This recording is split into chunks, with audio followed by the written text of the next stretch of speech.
저는 오늘 여러분과 함께 욕심의 눈이 어두워질 때 이런 제목으로 은혜의 말씀을 나누고자 합니다. 여러분, 우리가 창세기를 보면 아담 이후로부터 모든 인간은 원죄를 갖고 태어났음을 알 수가 있습니다. 좀 더 정확히 말하면 모든 사람은요, 하나님께 이상하리만큼 불순종하려는 의지를 갖고 태어났다는 것을 의미합니다. 참 신기하죠? 순종하면 좋은데 이상하게 하나님 앞에 불순종하려는, 하나님을 거역하려는 그런 의지가 내 속에 있다는 거예요. 그래서 여러분, 인간은요, 본능적으로 자꾸 하나님을 피하게 됩니다. 그래서 아담과 하와가 에덴 동산에서 죄를 짓고 나서 동산에 있는 나무 아래 하나님을 피한 것처럼 인간에게는요, 죄책감이 있어요. 하나님을 향한 죄책감을 갖고 태어납니다.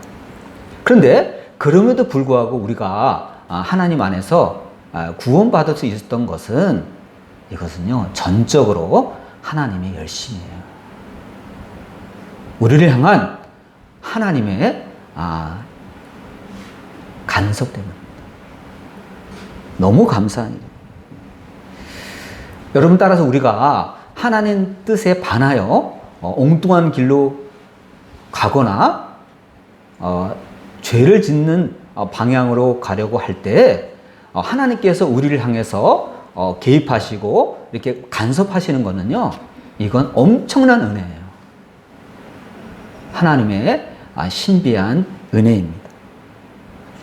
잘못된 길로 가려 하니까 하나님께서 그러면 안 돼 하고 하나님께서 개입하셔서 붙들어 주시는 겁니다. 오늘 여기 모인 저와 여러분 가운데 하나님의 간섭이 없는 사람은요, 아무도 없어요. 오늘 이 자리에서 하나님 앞에 예배 드린다는 것 자체가 하나님의 세밀한 간섭이라는 것을 우리는 알아야만 할 것입니다. 그래서 여러분, 우리가 잘못된 길을 가려고 하면요, 하나님의 간섭이 있어야 돼요. 그 간섭이 없는 자는 오히려 어떻게 된 자죠? 불행한 자입니다. 때로는 우리가 느낄 때 하나님의 간섭이 시련으로 느껴질 때도 있고 고통으로 느껴질 때도 있어요. 근데 그거는요, 하나님께서 우리를 살리기 위한 하나님의 열심입니다. 거기에 은혜가 있고 생명이 있는 거예요. 그런데 반대로요, 하나님 뜻에 반하여 그릇된 길로 가는데도 불구하고 죄악된 길에 감에도 불구하고 아무런 간섭이 없는 사람이 있습니다. 하나님이 그냥 너 알아서 살아라 하고 이렇게 내버려 두는 사람이 있습니다. 그것을 신학적인 용어로 유기라고 해요. 여러분, 유기 알죠? 글자 그대로 그냥 내버려 두는 거예요. 간섭 안 하고 그냥 내버려 두는 거예요. 근데 여러분, 세상 사람들을 그거를 좋다고 생각을 해요. 야, 나는 너무 좋다. 하나님의 간섭이 없으니까 얼마나 좋은지 몰라. 근데 여러분, 그게 은혜가 아니에요, 여러분. 그거는요, 유기 상태입니다. 하나님의 방치입니다. 근데 세상 사람들은 그거를 몰라요. 그게 좋은 줄 알아요. 그게 편한 줄 알아요. 대표적인 인사가 누구죠? 성경에 나오는 에서입니다. 여러분, 야곱은 하나님께서 붙들어 주시고 간섭하신 대표적인 사람이고, 이삭의 쌍둥이 아들이었던 에서는 하나님께서 유기시켜버린 대표적인 구약의 인물입니다.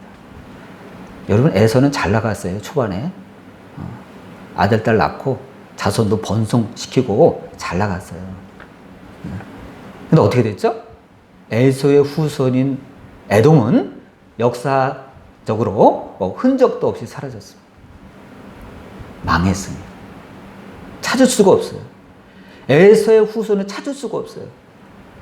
여러분, 자기가 이 세상에 태어났는데 자기 후손이 이 지구상에서 사라졌다? 기쁜 일이 아니죠. 그런데요, 에서의 후손은요, 역사상 사라졌습니다. 그러나 야곱의 후손은 딱 있죠. 이스라엘 백성들 지금 있잖아요. 이스라엘 공화국 있잖아요. 지금도 세계 속에서 어엿한 모습으로 활동을 하고 있습니다. 여러분, 본문에 나오는 다윗은 여러분 잘 알다시피 하나님의 사랑을 엄청나게 받았던 하나님의 사람이었습니다. 그는 초반기에 하나님만 믿고 하나님을 의지하고 바라보았습니다. 그래서 엄청난 은혜를 받았어요. 그런데 이 다윗이요, 잘 되어 나갈 때 엉뚱한 생각을 품게 됩니다. 그게 뭐죠? 자기가 이룩한 나라를 한번 점검해 보고 싶은 생각이 듭니다. 욕심이 난 거예요. 야, 내가 요즘 보니 우리나라가 부강해진 것 같아. 사람들이 막 때깔도 좋고, 옷도 좋아지고, 생활 수준도 높아지고, 이 나라가 괜찮네? 인구도 많이 늘어난다는 소문이 들리던데, 내가 우리나라의 국력이 어떻게 되는지 한번 조사해 볼까? 해서, 측근을 불러서 명령을 합니다. 이번에 우리나라에서 얼마나 우리 인구가 국력이 신장됐는지 한번 조사해 보는 게 좋겠어. 한번 자네가 가서 인구 조사를 책임지고 한번 해봐. 하고 측근 요압 장군을 불러서 명령을 합니다. 그런데요, 말을 그렇게 잘 듣던 요압 장군이 떨떠름해요. 왕이시여, 그럴 필요가 있습니까? 하나님께서 복 주신 거는 감사한 거고, 그냥 우리가 그걸 감사하면 되지, 구태여 이렇게 조사를 합니까? 그랬더니요, 둘 다 평상시답지 않아요. 딴 때 같으면, 다윗 같으면, 그럴까? 그래, 하나님이 기뻐하지 않을 수도 있네. 하고, 철회하는 게 원래 다윗의 모습이에요. 그리고 요압 장군의 평상시 모습은, 네, 알았습니다. 하고, 따르는 게 요압 장군의 평상시 모습이에요. 그런데, 그날은요, 둘 다 평상시 같지 않아. 이상한 거죠. 하나님이 기뻐하시지 않는 겁니다. 여러분, 다윗은 요압에게 명령하기를 우리나라의 최북단인 단에서부터 최남단인 브엘세바까지 조사를 해보라 그랬어요. 여러분, 브엘세바는요, 사람이 살 수 있는 거의 남방 한계선이에요. 우리나라로 말하면 우리나라에서 한라에서 백두까지 이런 표현이 있죠. 그런 표현하고 똑같은 거예요. 조사해보라. 그런데 요압과 그의 그 장군들이요, 떨떠름해요. 왕이 왜 그러시지? 해서 무엇하게? 인구 조사하려면 장난 아닌데? 굉장히 힘든데? 여러분, 다윗이 한 가지 잊은 게 있어요. 여러분, 이스라엘의 번영의 근본적인 힘은 어디서 나오는 거죠? 하나님에게서 나오는 거예요. 여러분, 사람에게서 나오는 게 아니에요. 그동안 전쟁에서 이긴 것이 이스라엘의 병력 숫자가 많다고 무기 숫자가 많다고 이긴 거 아니거든요. 왜냐면 주변의 나라를 보면요, 이스라엘보다 훨씬 더 많은 병력을 동원할 수 있는 나라들이 진리에 있어요. 근데 그럼에도 불구하고 하나님이 이스라엘을 하여금 이기게 하신 거거든요. 근데 여러분, 다윗이 이걸 잊어버린 거예요. 여러분, 우리도 마찬가지. 우리의 삶을 지탱해 주는 거는요, 하나님이에요. 우리가 이거를 잊어버리고 착각할 때가 많아요. 우리가 그걸 잊지 말아야 돼요. 근데 다윗은 계속되는 전쟁의 승리와 번영 속에서 그것을 착각을 합니다. 마치 이스라엘의 승리는 병력의 숫자와 무기의 숫자에서 나온 것처럼 다윗이 착각하게 된 것입니다. 그래서 여러분, 다윗은요, 자기가 이룩한 성과를 보면서 그것이 궁금해서 견딜 수가 없었어요. 여러분, 우리가 통장에 이렇게 돈이 쌓이면 어떨 때 자꾸 열어보죠. 야, 이게 진짠가? 이게 내 돈 맞아? 돈이 이렇게 많이 불어났단 말이야? 마치 그런 심정? 그래서 자꾸 측근들은 막 재촉을 합니다. 뭐 하고 있어? 빨리 가서 조사해. 가까스로 막 억지로 떠밉니다. 여러분 여기 계신 분 중에 혹시 아유 나라면 안 그럴 텐데 그런 분이 있어요? 아유 나라면 안 그럴 텐데 그냥 하나님께서 주신 것에 만족할 텐데 뭘 이렇게 조사를 하나 그럴 분이 있어요?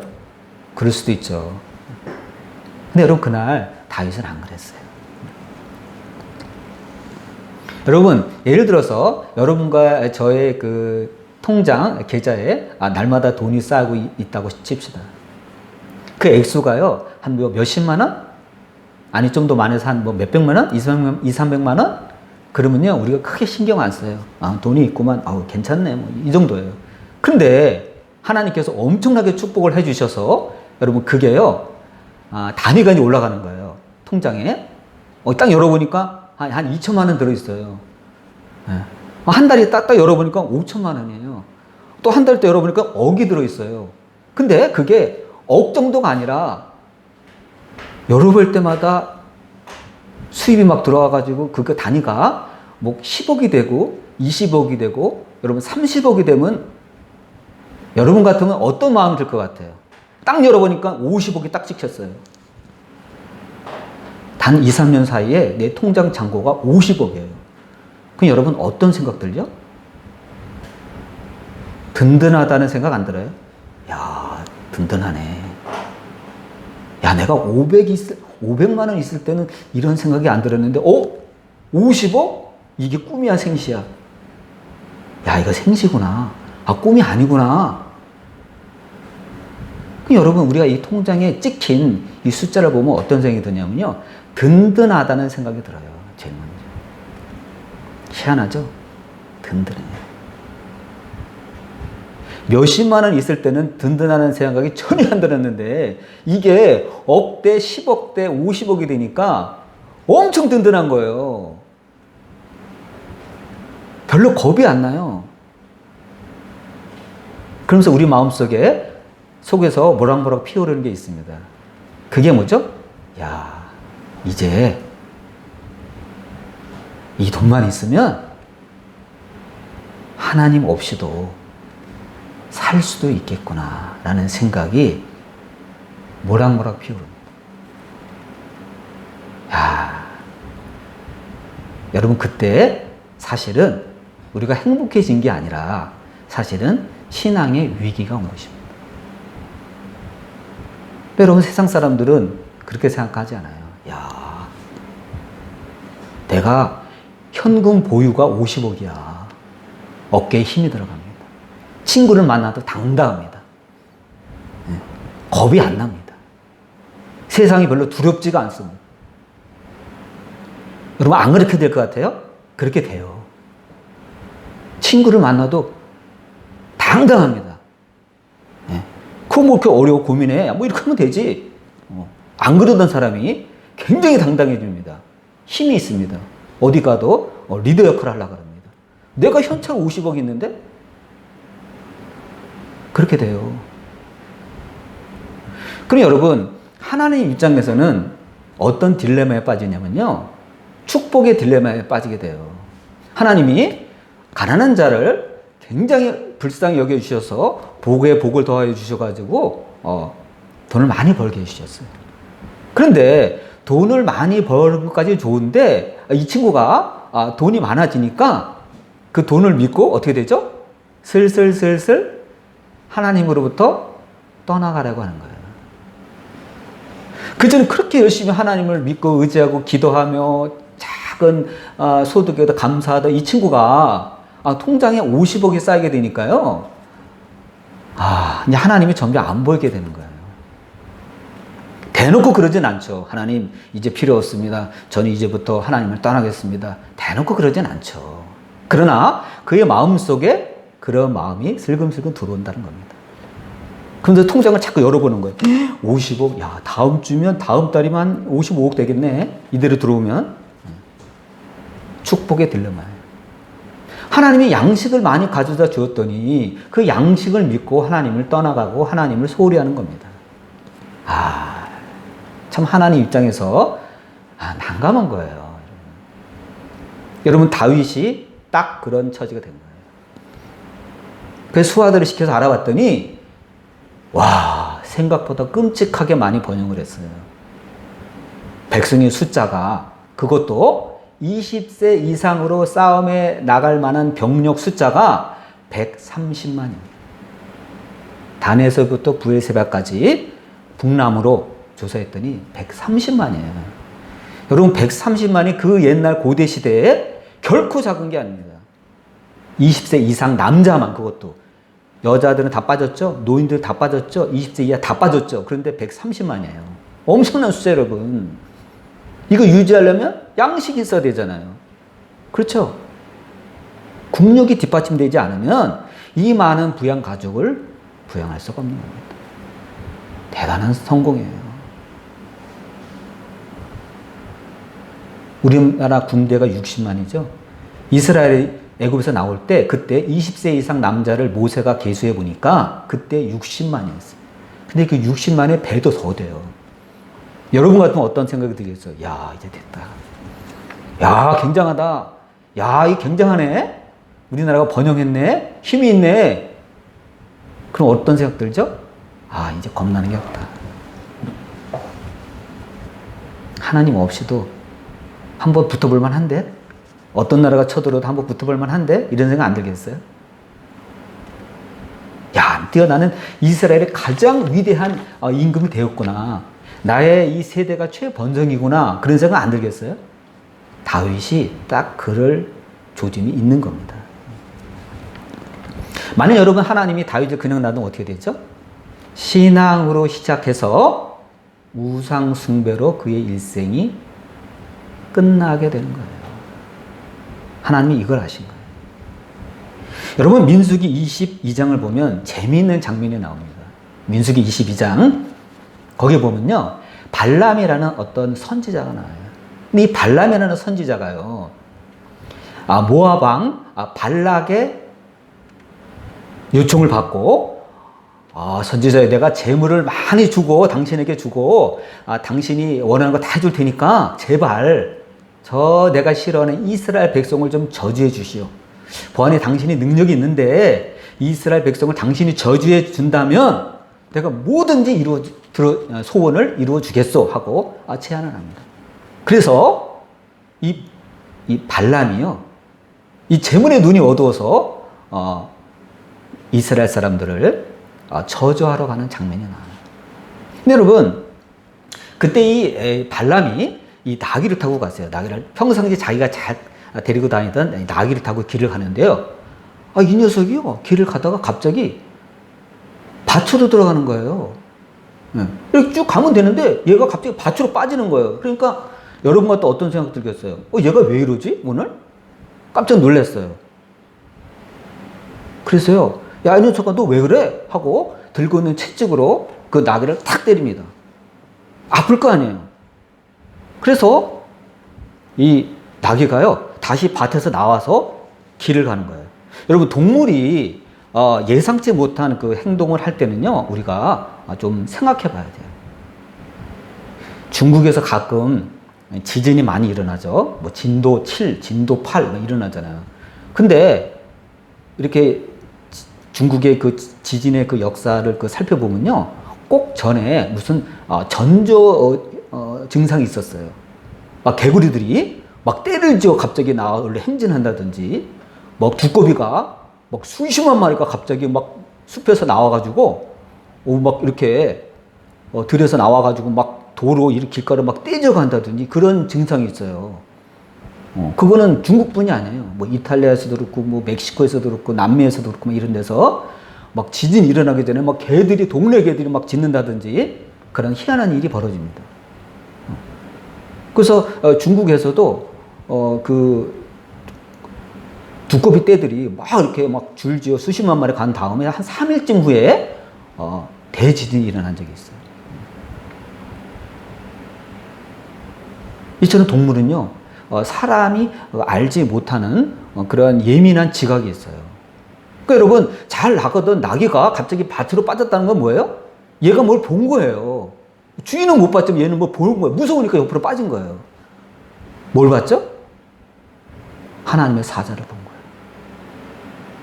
하나님의 사자가 그날요, 큰 이렇게 칼을 들고 죽이려고 서 있는 거예요. 그러니까 죽겠거든. 나귀가 보니까. 옆으로 나가보니 모가지가 날아가게 생겼거든요. 목이 달아나게 생겼어요. 그러니까 옆으로 빠진 거예요. 근데 이 발람이 눈이 어두워가지고 이 욕심이, 이 재물에 눈이 어두워서 그걸 못 보고 계속 간 거예요. 근데 밭으로 빠지니까 화가 나니까 채찍질했단 말이에요. 그래서 할 수 없이 다시 길에 들어섰어요. 그랬더니 하나님의 사자가 더 가까이 와서 이제 진짜 내리치려고 그러는 거예요. 그러니까 그 나귀가 어떻게 해요? 한쪽으로 붙습니다. 한쪽으로 붙으니까, 벽 한쪽으로 붙으니까 발람이 더 화가 났어요. 왜? 막 이 녀석 때문에 여기 다리가 막 상처가 나니까 이번에는요, 지팡이를 꺼내가지고 막 패는 거예요. 지금 누가 착한 일을 했죠? 나귀가 착한 일을 한 거잖아요. 주인을 위해서. 물론 자기 목숨도 있지만 주인을 위해서 착한 일을 한 거 아니에요. 근데 이 어리석은 선지자가요, 나귀가 자기를 위해서 지금 착한 일을 하는지도 모르고 막 채찍으로 때리고 막 지팡이로 때리는 겁니다. 얼마나 억울하겠어요. 근데 여러분, 하나님이요, 그때 이 나귀의 입을 열어주십니다. 그러니까 이 나귀가 여러분 말을 하기 시작해요. 주인이요, 왜 나를 때립니까? 하고 말을 하기 시작하는 거예요. 기가 막히죠? 여러분, 나 같으면 나귀가 말을 하네? 어떻게 동물이 말을 하지? 하고 때리다가도 진정을 하고 이게 꿈이야 생시야, 어떻게 얘가 말을 한대? 그랬을 텐데요, 이 발람이라는 선지자는 화가 보통 난 게 아니에요. 그러니까 막 쏘아붙입니다. 야, 이 녀석아, 네가 자꾸 옆길로 가니까 그렇지, 내가 만약 칼이 있었으면 너를 아마 죽였을 거다. 와, 망발하네. 자기가 칼이 있었으면요, 너를 그 자리에서 죽였을 거라는 거예요. 야, 이럴 수가 있어요. 참 못했어요, 발람이. 제정신이 아니에요. 자기를 그래서 충성하는 그 동물을 아무리 미물이지만 그렇게 대우할 수가 있어요. 그랬더니요, 이제 하나님께서 발람의 눈을 열어줍니다. 이 무식한 발람의 눈을 열어줍니다. 딱 봤더니 뭐가 있어요? 천사가 이만한 칼을 들고 죽으려고 서 있는 거예요. 엄청 놀라가지고 땅에 엎드려집니다. 어휴, 몰라뵀습니다. 죄송합니다. 그때 여러분, 천사가 뭐라 그러죠? 발람아, 나는 네가 지금 저 나귀를 3번이나 때리는 것을 내가 봤다. 여러분, 하나님이요, 우리의 행동을 다 보고 계세요. 못 보는 거 같죠? 다 보고 계세요. 만일 저 나귀가 나를 피하지 않았더라면 내가 너를 죽이고 저 나귀는 살렸을 것이다. 아, 무서운 말이에요. 나귀는요, 이 발람 선지자의 생명의 은인이에요. 근데 여러분, 근데 우리가 영의 눈이 어두워지면요, 충신과 간신을 구별을 못해요. 충언을 하는 사람들을 귀찮아해요. 이게 문제예요. 여러분, 예를 들어서 우리 가정에, 자기 가정에 중요한 일이 있어요. 뭘 결정해야 돼요. 그런데 마누라가 다 반대를 해요. 아내가 반대를 해요. 애들도 다 반대를 해요. 거꾸로요, 어떤 집안은 아내가 주도를 하는 집안이 있죠. 거꾸로 남편이 반대를 해요. 애들이 다 반대를 해요. 내가 볼 때 좋을 것 같은데? 그러면요, 그거 제거해 봐야 돼요. 흔히 남자들은 그런 생각을 해요. 아이, 너네들이 세상을 뭘 하니? 내가 사회생활한 지가 벌써 얼만데 너희들 세상을 몰라. 내가 더 똑똑해. 내가 더 판단하는 게 좋아. 이렇게 생각할 때가 있어요. 그래서 집에 있는 아내의 말을 막 무시하고 자식들의 말을 무시합니다. 아니에요. 누가 지금 말리는 거예요? 아내가 말리는 게 아니야, 지금. 아이들이 말리는 게 아니에요. 누가 말리는 거예요? 하나님이 말리는 거예요. 여러분, 무식한 거로 따지자면 누가 더 무식해요? 나귀가 더 무식하죠. 근데 하나님 급하시면요, 나귀까지도 동원해서 말리는 거예요. 왜? 발람을 안 죽이시려고. 이게 여러분 하나님의 마음이에요. 비록 지금 큰 칼을 든 천사를 보내서 이 발람을 죽이려고 하지만 하나님의 또 하나의 마음은 뭐죠? 이 발람을 안 죽이려고 지금 이 나귀를 동원해서라도 지금 뜯어 말리는 거예요. 그러니까 자꾸 밭으로 들어가는 거예요. 자꾸 한쪽으로 피하는 거예요. 여러분, 이게 하나님의 마음임을 여러분 믿으시기 바랍니다. 근데 우리는요, 하나님의 마음을 너무 몰라. 너무 몰라. 아, 왜 하나님이 간섭하시지? 그냥 나 내버려 두시지? 이런 철없는 생각을 한다니까요.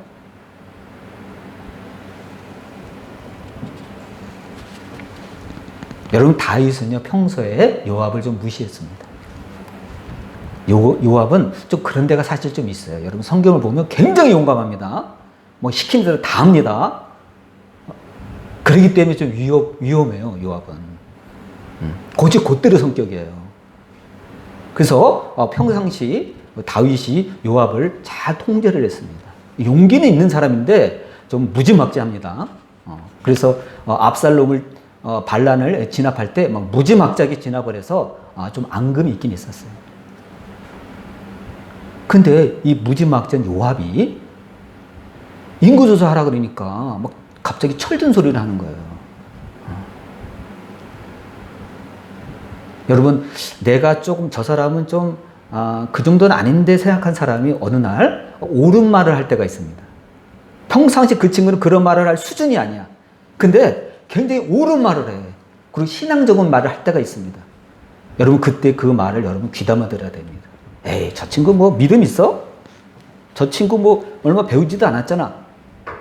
그러한 평상시의 선입견으로 그 사람의 말을 여러분 무시하면 안 됩니다. 그 사람이 그 정도 말할 정도면요, 이건 심각한 거예요. 하나님이 그런 사람을 동원해서라도 그 사람을 바로 잡으려고 하나님께서 지금 역사하시는 거예요. 여러분, 요압이 뭐라 그럽니까? 왕이시여. 그런 거 처음 봤어요. 저는 하나님이 왕을 축복하셔서 이 백성을 몇 점? 100배나 더하게 하시기를 원하나이다. 몇 배요? 100배나. 여러분, 이 말이 무슨 뜻이죠? 이 말이에요. 왕이시여. 우리가 언제 전쟁할 때 병력 숫자 갖고 싸웠습니까? 이 얘기예요. 왕이시여. 우리가 언제 전쟁할 때 우리가 숫자가 많아서 이겼습니까? 무기의 질이 우수하거나 무기의 숫자가 많아서 이겼습니까? 이 말이에요. 왕이시여, 지금 정신 차리세요. 이 얘기예요. 근데 자기가 평상시에 별로 위대하게 생각하지 않았던 그 부하의 입에서 그런 말이 나온 거예요. 여러분, 다윗이 그때 깨어 있었더라면, 요압이 저 정도 말할 정도면 내가 좀 지금 잘못하고 있구나. 이 일을 중지해야 되겠구나. 그럴 텐데 다윗은요, 밀어붙였어요.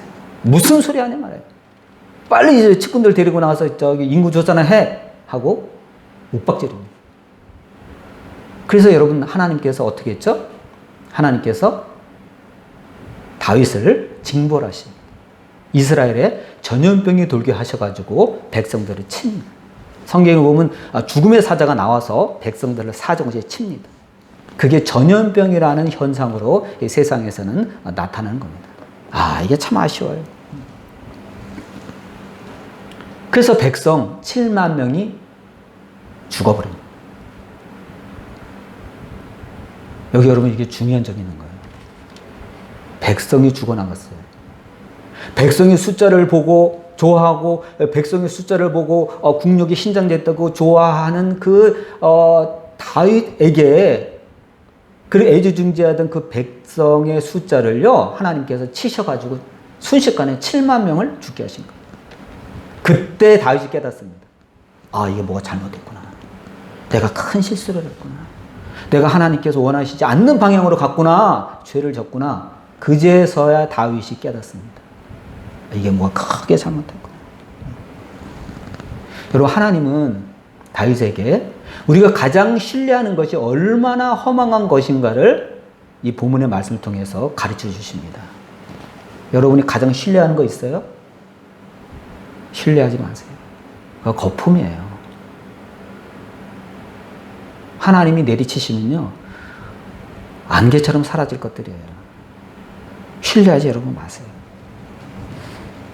만일 하나님이 그날 그 징벌을 멈추지 않으셨더라면요, 이제 본격적으로 죽음의 사자가 어딜 치려고 그랬냐면요, 다윗이 살고 있는 예루살렘 성을 치려고 그랬어요. 다른 이스라엘 어느 곳보다도 인구가 가장 많이 몰려있는 것이 어디죠? 예루살렘 성이에요.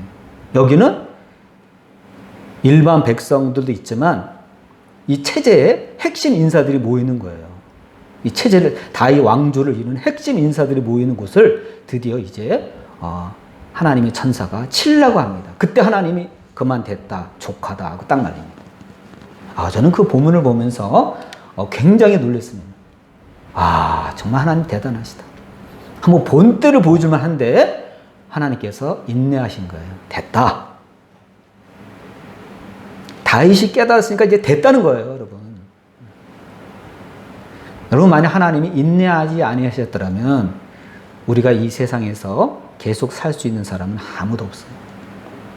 하나님이 우리를 향해서 여러분 인내하실 때가 많다는 것을 여러분 우리는 알아야 됩니다.